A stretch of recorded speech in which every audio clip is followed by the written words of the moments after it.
জামাতি রাজনীতিতে ঘুরপাক খাচ্ছে বিএনপি, বিশেষ করে জামাতি পররাষ্ট্রনীতিতে ঘুরপাক খাচ্ছে বিএনপি সরকার। একটু অবাক হচ্ছেন, বাট ঘটনা সত্য। দর্শক, বিএনপির কথা মতোই এই বিষয়টা সত্য।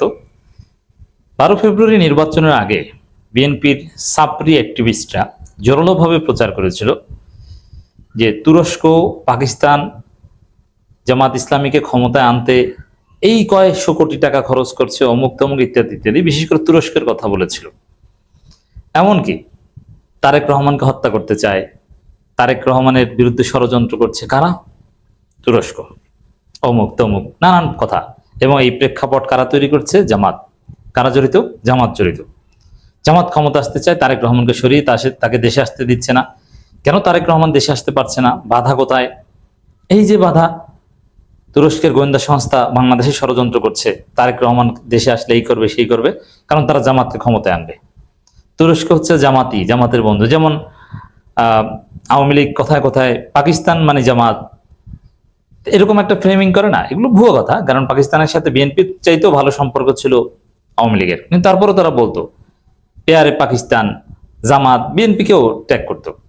কিন্তু বাস্তবে বিএনপির চাইতেও পাকিস্তানের সাথে ভালো সম্পর্ক আওয়ামী লীগের ছিল, এখন হয়তো বিএনপির। তো এরকম জামাতের সাথে ট্যাগ করতো তুরস্কের। এবং বাংলাদেশে তো একটা পারসেপশন রয়েছে যে এরদোগান হচ্ছে জামাতি, যেহেতু এরদোগান একসময় জামাত করতেন, মানে ইসলামী দল করতেন, জামাত ঘরানার ইসলামী দলই করতেন। পরবর্তীতে তিনি এবি পার্টি হয়ে গেছেন, তার নাম একে পার্টি, বাট বাংলাদেশের পার্সপেক্টিভে জামাত ইসলামী থেকে বের হয়ে এবি পার্টি করা যা, এরদোগান জামাত ইসলামী থেকে বের হয়ে এবি পার্টি করেছেন। অ্যানালজি করলে, কিয়াস করলে ওইটা দাঁড়ায়।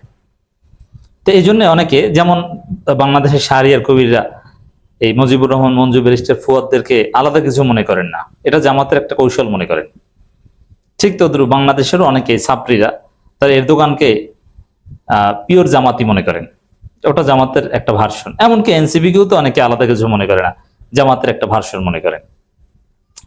এখন যেই বিএনপি বিরাট বিরাট গুজব ছড়ালো, তারেক রহমানকে হত্যা করতে চায় তুরস্কের গোয়েন্দা সংস্থা, জামাতকে ক্ষমতা আনতে চায়, এই কারণে তারেক রহমান দেশে আসতে পারছেন না, তার সিকিউরিটি থ্রেট আছে, কত কিছু। এখন দেখা গেছে সেই গোয়েন্দা সংস্থার সাবেক প্রধান, বর্তমান পররাষ্ট্রমন্ত্রী তুরস্কের, পশ্চিমাদের আতঙ্ক, ইসরায়েলের আতঙ্ক, আরো অনেকের ঘুম হারাম হয়ে যায় যার নাম শুনলে, সেই হাকান ফিদান, তিনি বাংলাদেশে সফরে এসেছেন। আর বিএনপি সরকার এমন ভাবে তাকে রিসিভ করছে, মনে হয় জন্য তাদের আব্বা এসেছেন, মনে হয় যেন জিয়াউর রহমান কবর থেকে উঠে এসেছে, এতটা সম্মান করেছে। কোন দেশের প্রধানমন্ত্রী আসলেও এত গুরুত্ব দেয় না, প্রেসিডেন্ট আসলেও এত গুরুত্ব দেওয়া হয় না। যেটা তুরস্কের পররাষ্ট্রমন্ত্রী, অ্যাট দি সেম টাইম তিনি একজন মিলিটারি এক্সপার্ট এবং তাদের সাবেক গোয়েন্দা প্রধান। তিনি আশায় বাংলাদেশ সরকারের যে আগ্রহ, বাংলাদেশ যতটা আগ্রহ দেখাচ্ছে এবং গুরুত্ব দিচ্ছে, এটা চীনের প্রেসিডেন্ট আসলেও মনে হয় এত গুরুত্ব দিবেন না। যেমন কিছু কিছু ক্ষেত্রে প্রধানমন্ত্রী নিজে অতিথিকে রিসিভ করতে যান এয়ারপোর্টে। আবার এক্ষেত্রে একটা প্রোটোকল আছে, প্রধানমন্ত্রী প্রেসিডেন্ট আসলে তখন প্রধানমন্ত্রী প্রেসিডেন্ট যাওয়ার চেষ্টা করেন। আবার কিছু কিছু ক্ষেত্রে গুরুত্ব না দিলে প্রধানমন্ত্রী প্রেসিডেন্ট তাকে রিসিভ করতে জাস্ট পররাষ্ট্রমন্ত্রী যান, অনেক ক্ষেত্রে পররাষ্ট্র সচিব যান। এগুলো নিয়ে অনেক হিসাব আছে। যেমন শেখ হাসিনাকে একবার অপমান করেছিল ভারত, তাকে রিসিভ করতে মোদি বা এরকম গুরুত্বপূর্ণ কেউ আসেনি, অগুরুত্বপূর্ণ একজন রেলমন্ত্রী নিয়ে কাকে পাঠিয়ে দিয়েছিল যে নিয়ে আসেন। এটা একটা চপেটা যাচ্ছিল। এখন তুরস্কের পররাষ্ট্রমন্ত্রী বাংলাদেশ সফরে এসেছে, তাকে রিসিভ করতে গিয়েছেন পররাষ্ট্র মন্ত্রণালয়ে যা আছে 14 গোষ্ঠী সব। আমরা ছবিতে দেখতে পাচ্ছি যে খলিলুর রহমান তিনি তো গেছেন, তার পাশে শামা ওবায়েদ মানে পররাষ্ট্রমন্ত্রী, পররাষ্ট্র প্রতিমন্ত্রী এবং পররাষ্ট্র উপদেষ্টা, মানে পররাষ্ট্র 3 জন মন্ত্রী, মন্ত্রী, প্রতিমন্ত্রী এবং উপদেষ্টা, তিনিও মন্ত্রীর মর্যাদার, হুমায়ুন। এই 3 জনেই হাকান ফিদানকে রিসিভ করতে গেছেন। এর মানে কতটা গুরুত্ব দিচ্ছে চিন্তা করছেন? সবচাইতে গুরুত্ব দিচ্ছে। অন্য কোন দেশের পররাষ্ট্রমন্ত্রী আসলে এত গুরুত্ব দেওয়া যায় না। সাধারণত যেটা করা হয়, পররাষ্ট্রমন্ত্রী আসলে তাকে রিসিভ করে পররাষ্ট্র সচিব পর্যায়ের কেউ, কিন্তু না, বাংলাদেশে পররাষ্ট্র সচিব না, পররাষ্ট্র 3 জন মন্ত্রী দৌড়ে গেছেন। এর মানে কি আব্বা, বিএনপির আব্বা এসেছে। আর এদেরকে জামাতি বা তারেক রহমানের বিরুদ্ধে ষড়যন্ত্র এগুলো বলে অপপ্রচার চালিয়েছে। তো বিএনপির অ্যাক্টিভিস্টরা এরা যে কতটা সাপরি তার একটা প্রমাণ এটা। আর দ্বিতীয় কথা হচ্ছে যে এতদিন যে বিষয়টাকে জামাতি জামাতি বলছে, এখন সেটাকেই তারা সর্বোচ্চ গুরুত্ব দিচ্ছে। তাহলে কি জামাতি রাজনীতিতে ঘুরপাক খাচ্ছে তারা, জামাতের পররাষ্ট্রনীতিতে ঘুরপাক খাচ্ছে তারা।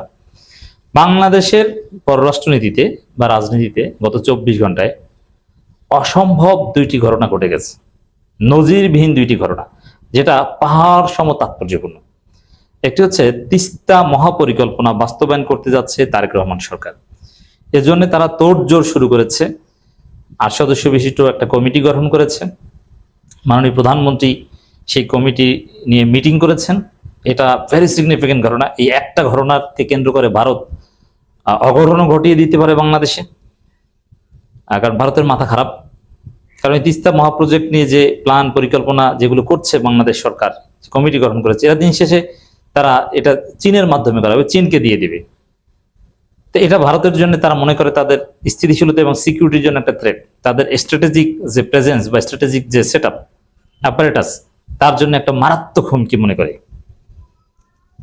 তো এই একটা ঘটনা। আবার তুরস্কের পররাষ্ট্রমন্ত্রী এবং তাদের সাবেক গোয়েন্দা প্রধান একই ব্যক্তি, তার বাংলাদেশ সফর, এটা আরো বেশি তাৎপর্যপূর্ণ। আপনারা জানেন যে তুরস্ক বাংলাদেশে ড্রোন তৈরি করে দিতে চায়, আরো অনেক সামরিক চুক্তির কথা অনেক আগে থেকে আলোচিত হচ্ছে। বাংলাদেশের স্থিতিশীলতার জন্য তুরস্কের সাথে সামরিক চুক্তি দরকার। এখন সামরিক চুক্তি হোক বা না হোক, জাস্ট শুরু হয়েছে সাংস্কৃতিক চুক্তি বা নানান বিষয়ে বাইলেটারাল কোঅপারেশন, এবং সফরকে যেভাবে বাংলাদেশ সরকার গুরুত্ব দিয়েছে, ভবিষ্যতে সামরিক চুক্তি হলে হতে পারে। তো তুরস্কের সাথে বাংলাদেশের মিলিটারি এগ্রিমেন্ট বা স্ট্র্যাটেজিক এগ্রিমেন্ট, যেই এগ্রিমেন্টে কয়েক ধাপ অলরেডি বিএনপি সরকার এগিয়েছে, এটা মারাত্মক ঘটনা, সিগনিফিকেন্ট ঘটনা।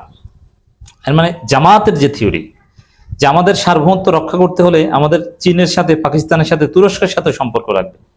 জামাতকে যদি জিজ্ঞেস করেন যে আপনাদের পররাষ্ট্রনীতি কি, ভারত আপনাদেরকে ধ্বংস করতে চায়, আপনারা বাংলাদেশের স্থিতিশীলতা কিভাবে রক্ষা করবেন, বাংলাদেশের সার্বভৌমত্ব কিভাবে রক্ষা করবেন, তখন জামাতের উত্তর পাকিস্তান, চীন, তুরস্ক, তাদের সাথে আমরা এগ্রিমেন্টে যাব, তারপর ভারত আমাদেরকে সমীহ করতে বাধ্য হবে। এখন সেই রাজনীতি তো বিএনপি করছে। পাকিস্তানের সাথে অলরেডি কয়েকটা এগ্রিমেন্ট হয়েছে, পাকিস্তানের বিমান টিমান, সামরিক বিমান এগুলো কিনছে বিমান বাহিনী, এবং এরপর থেকে বাংলাদেশ বিমান বাহিনীর বিরুদ্ধে ভারত বিভিন্ন অপপ্রচারও ছড়ানো শুরু করেছে, বিভিন্ন ষড়যন্ত্র শুরু করেছে। চীনের সাথে এই যে তিস্তা মহাপ্রজেক্ট, এটা চীনকে দিবে, এবং চীন সফরে যাবেন তারেক রহমান ভারতের আগে, মালয়েশিয়া দিয়ে শুরু করবেন হয়তো। এরপরে এই তুরস্কের পররাষ্ট্রমন্ত্রী এবং সাবেক গোয়েন্দা প্রধান, যিনি পশ্চিমাদের বা এই ভারতপন্থীদের জম হিসেবে পরিচিত, তিনি আসছেন। এটা অসাধারণ ঘটনা। হ্যাঁ, এখানে রোহিঙ্গা সংকট সমাধানে তুরস্ক ভূমিকা পালন করবে বলছে, বাণিজ্য বিনিয়োগ বাড়াতে একসাথে কাজ করার কথা বলছে তুরস্কের পররাষ্ট্রমন্ত্রী, এবং তুরস্কের সঙ্গে বাংলাদেশের সাংস্কৃতিক বিনিময় বিষয়ে একটা সমঝোতা স্মারক সই হয়েছে। আমরা বিশ্বাস করতে চাই সামরিক চুক্তি হবে, না হলেও এবার না হলেও সেই পথে এক ধাপ অগ্রগতি হলো। এটা তো পুরোটাই জামাতি রাজনীতি করছে বিএনপি। সেই জন্য বলি বিএনপি জামাতের মধ্যে আসলে তেমন কোনো পার্থক্য নেই, যা দেখছেন এগুলো উপর উপর। মুক্তিযুদ্ধ প্রশ্ন বিএনপি জামাতের আকীদা সেম।